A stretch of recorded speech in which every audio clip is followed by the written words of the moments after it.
कोणासाठी कितीही करा, काहीच उपयोग होत नाही. आयुष्य तुमचं आहे, त्यामुळे ते आयुष्य बिनधास्त जगायचं.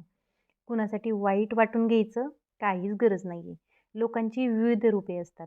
सकाळी गोड बोलतात आणि रात्री कुणी काही डोक्यात भरवलं, तोंड पाडून बसतात किंवा कुठल्यातरी लहान कारणासाठी नाराज होऊन बसतात.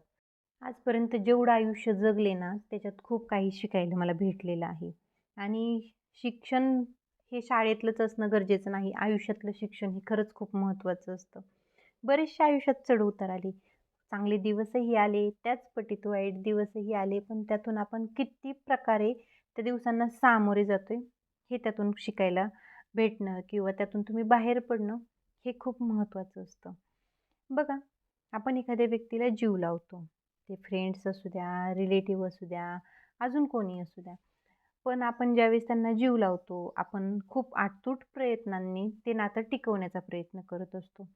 पण समोरच्याला जर त्याची किंमतच नसेल आणि त्याला जर ते नातं टिकवायचंच नसेल, तर एकतर्फी आपण नातं टिकवून काहीच उपयोग नसतो. म्हणजे एकानेच प्रयत्न करायचा, नातं टिकवायचा आणि पुढच्याने त्याला लाथाडायचं, हे उपयोग नसतो. मग इथे काय करतो आपण? आपण स्वतःची रिस्पेक्ट कमी करत असतो.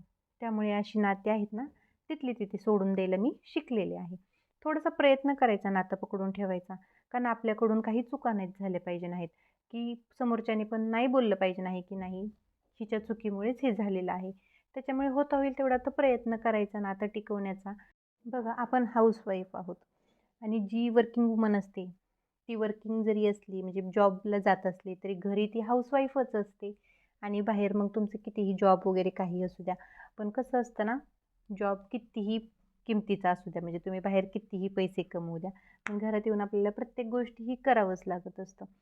मी एक वर्किंग वुमन नाही आहे. मी हाऊसवाईफ आहे. मी घरी राहते. घरातच मस्त माझा टाईम घालवण्याचा प्रयत्न करत असते. घरी राहून मी विचार करते, की मी आज काय करू शकते? मी उद्या काय करू शकते? आता मी व्हिडिओज बनवते, तर मी माझ्या व्हिडिओसाठी मी टाईम कसा देऊ शकते? मी बाहेर जाऊन वर्क करत नसले किंवा बाहेर जाऊन जॉब करत नसले, तरी हा पण माझा जॉबच आहे. मी एक यूट्यूबर आहे. तर मी व्हिडिओ क्रिएट करत असते. म्हणजे मी व्हिडिओ बनवत असते. मला माझ्या माइंडमध्ये हे असतं, की मी माझ्या स्वतःसाठी मी काय करू शकते? मी काय करू शकते, की ज्याने माझं आयुष्य मी घडवू शकेल किंवा मी तुमच्यापर्यंत काहीतरी पोहोचवू शकेल. मी लोकांचा जर विचार करत बसले, तर माझे डोके हँग होऊन जाणार आहे. मी स्वतःसाठी जगायचं राहून जाणार आहे. अरे, हा माझ्यासाठी हा विचार करतोय. अरे, हा माझ्यासाठी ता विचार करतोय. अजिबात लोकांच्या बोलण्याकडे लक्ष देऊ नका. तुम्ही हाऊसवाईफ असू द्या किंवा एखादे दादा व्हिडिओवरती असू द्यात. तुम्ही तुमच्यासाठी आणि तुमच्या फॅमिलीसाठी काय आवश्यक आहे यावरती अभ्यास करा. कारण आपल्याला पोसायला किंवा आपल्या घरामध्ये आपला घरातला कारभार चालवायला शेजारी-पाजारी येत नसतात, भाऊ-भाऊकी येत नसती. हा प्रपंच तुमच्या दोघांचा आहे. घरात जर काही वादविवाद झाले, तुम्ही दोघांनी सॉल्व्ह करा किंवा दादा कुठल्या टेन्शनमध्ये असेल, तर ताईने त्यांना विचारा, नक्की काय प्रॉब्लेम आहे, काय नाही किंवा ताई कुठल्या टेन्शनमध्ये असतील, तर दादांनी चौकशी करा. दोघांनी एकमेकांना टाईम द्या. एकमेकांनी छान असा टाईम स्पेंड करा. तुम्ही कुठेतरी आता दादांना टाईम आहे, थोडंसं बाहेर फिरायला जा. ताई थोड्याशा डिस्टर्ब झाल्या, थोडंसं बाहेर जावा, देवाला जावा किंवा एखादा तुमच्या गावामध्ये छान पॉईंट असेल, तर तुम्ही तिथे जाऊन थोडा वेळ दोघं शांत बसा. आयुष्य हे एकदाच आहे, तर ते कसं घालवायचं? त्यातून आपण आनंद कशाप्रकारे मिळवायचा? हे आपण ठरवायचं. आपण म्हणजे घरात आता स्त्री जॉबला वगैरे जात नसलो आपण. आपण गृहिणीच असलो. तर घरात पण आपण प्रत्येक कोपरा न कोपरा आपण आपल्या मर्जीने सजवत असतो.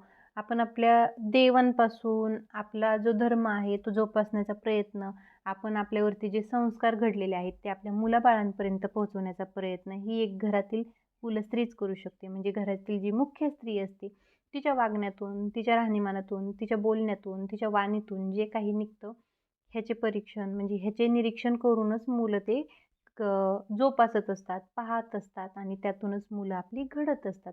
त्यामुळे आपण कसं वागलं पाहिजे, काय केलं पाहिजे, हे घरातील स्त्री कारण कंटिन्यू घरात ताई राहत असतात.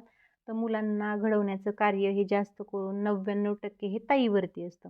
आणि हो, ताईवरती जरी असलं तरी दादा आता बघा काही पुरुष व्यसनाधीन असले म्हणजे ड्रिंक वगैरे आजकालचे तर म्हणजे सर्व सुशिक्षित मोडतात. त्यामुळं असल्या प्रकारांपासून सगळेजण लांब राहिलेले आहेत. हो, जरी चालत असलं तर ते लिमिटमध्ये असतात ह्या गोष्टी. पण पूर्वीच्या काळात पहा ते ड्रिंक करून येणं, घरात स्त्रीला शिवीगाळ देणं. अजूनही काही ठिकाणी त्या गोष्टी चालू असतील. मग तुम्ही जर घरातील मुख्य स्त्रीला मान-सन्मान दिला, तर आजची मुले त्यांच्या आईला पण मान-सन्मान देतील आणि उद्या त्यांच्या बरोबर जी त्यांची जोडीदार, साथीदार असणार आहे, तिलाही मान-सन्मान देणार आहेत. छान असं गृहिणींचं काम असतं, घर एकदम क्लीन करायचं. का आता ही त्यांची काय माहिती कसं काय, म्हणजे मला सुद्धा आहे ना, माझं घर स्वच्छ ठेवायला, नीटनेटकं ठेवायला खूप आवडतं. राहाडा पसारा आपणच करत असतो आणि हे सर्व गोष्टी आपणच क्लीन करत असतो. आज म्हटलं थोडेसे छान अशा गप्पा माराव्यात. आज एकदम रिलॅक्सिंग व्हिडिओ होता हा. म्हटलं काहीतरी तुमच्याबरोबर शेअर करावं. त्याच्यामुळेच आजचा हा व्हिडिओ आहे. आपण फक्त हाऊसवाईफ आहोत म्हणून आपण कंटिन्यू फक्त कामातच राहायचं का? तर बिलकुल नाही. स्वतःसाठी टाईम द्या, व्यायाम करा, वॉकला जा, योगा करा. ज्या काही गोष्टी तुम्हाला आवडतात त्याचसाठी दिवसातून आहे ना, कमीत कमी अर्धा ते 1 तास खरंच काढा. तर इथे आहे ना मी झाडे लावत आहे. का तर ही एक माझी आवड आहे. तर बाजूला जो मातीचा ढिगारा होता आमच्या साईडला, तर म्हटलं चला वर्ष झालं तो मातीचा ढिगारा तिथंच आहे आणि लोकाच्या वस्तूला हात लावायची हिंमत होत नाही. पण म्हटलं चला का तर सगळेच घेऊन जात होते, तर म्हटलं आपण पण थोडीशी चोरी करावी.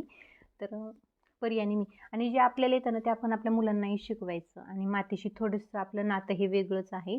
तर परीला पण मी झाडं वगैरे लावायला शिकवत असते आणि मी जी म्हणजे मी जशी उत्कृष्ट गृहिणी बनण्याची किंवा एखादी म्हणजे उत्कृष्ट मुलगी, उत्कृष्ट सून, उत्कृष्ट वाईफ, उत्कृष्ट आई बनण्याचा प्रयत्न करत असते.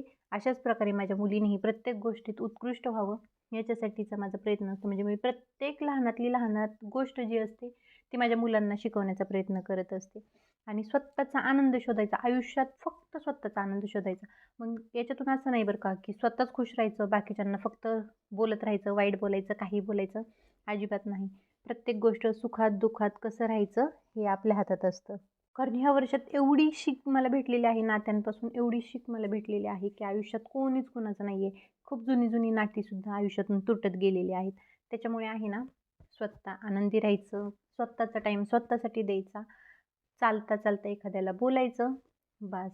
नाती एवढ्यापुरतीच लिमिटमध्ये मी ठेवलेली आहेत आणि आपण आपल्यासाठी जे काही करू शकतोय, ते आपण प्रयत्न करायचा. आपल्या मुलांना चांगले संस्कार देण्याचा प्रयत्न करायचा. आपल्या मुलांना, आपल्या परिवाराला टाईम द्यायचा, घराला टाईम द्यायचा आणि घरात स्वच्छता ठेवायची. त्याचबरोबर स्वतःच्या स्किन केअरची काळजी घ्यायची, स्वतःच्या शरीराची काळजी घ्यायची.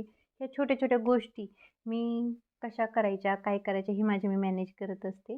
तर थोडंसं मोटिवेशन तुम्हाला आजच्या व्हिडिओमधून भेटलं असेल. व्हिडिओपर्यंत लास्टपर्यंत आला असाल तर खरंच थँक यू.